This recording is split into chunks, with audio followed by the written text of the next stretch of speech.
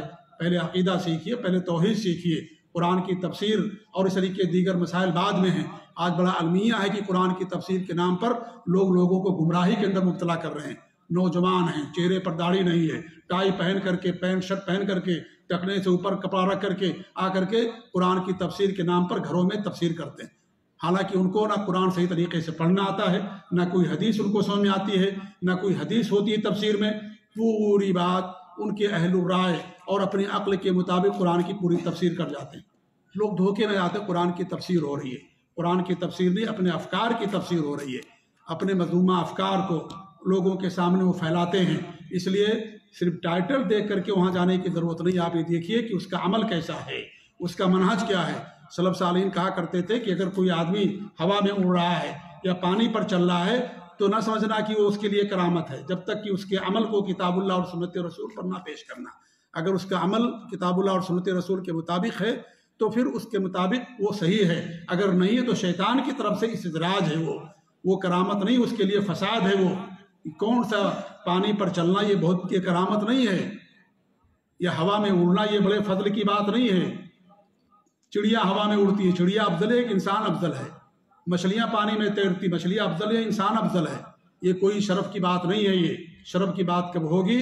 جب اس کا ایمان اور عمل اور اس کا عقیدہ سب کچھ کتاب اللہ اور سنت رسول کے مطابق ہوگا.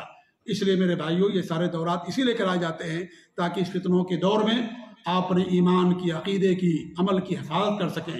اس لیے بڑے بڑے علماء آپ کے سامنے، آپ کے روبرو لائے جاتے ہیں تاکہ آپ ان کی نصیحتوں پر عمل کریں.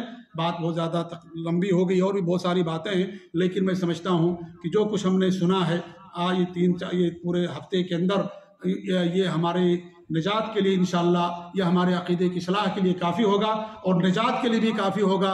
اگر ہم نے جو کچھ سنا ہے اس کے مطابق اگر ہم نے عمل کر لیا تو انشاءاللہ اللہ کی ذات سے امید ہے کہ ہماری نجات کے لیے کافی ہوگا. اللہ تعالیٰ سے دعا کہ اللہ رب العالمین ہمیں ہر طرح ہر شر سے محفوظ رکھے.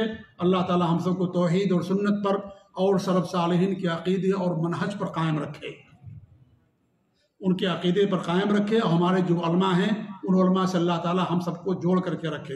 علماء سے دور ہوں گے فتنوں میں آپ گرفتار ہو جائیں گے، اور اس طریقے سے آپ شکوک و شبہات میں گرفتار ہو جائیں گے. جادہ اور جو صحیح راستہ ہے صراط مستقیم اس سے آپ دور ہو جائیں گے. اس لیے علماء کے ساتھ جڑے رہنے میں ہر چیز کی حفاظت ہے. اللہ تعالیٰ ہم سب کو توفیق دے. ایک مرتبہ پھر آپ لوگوں کو شکریہ کے ساتھ اس مجلس کے اختتام کا اعلان کیا جاتا ہے. سبحانک اللہم و بحمدک اشہد ان لا الہ الا انت استغفرک و اتوب الیک وجزاکم اللہ خیر. اور امید ہے کہ انشاءاللہ اس طرح کے جو بھی ہمارے یہاں پروگرام ہوتے ہیں اس میں آپ لوگ ضرور شرکت کریں گے. جزاکم اللہ خیر و بارک اللہ فیکم.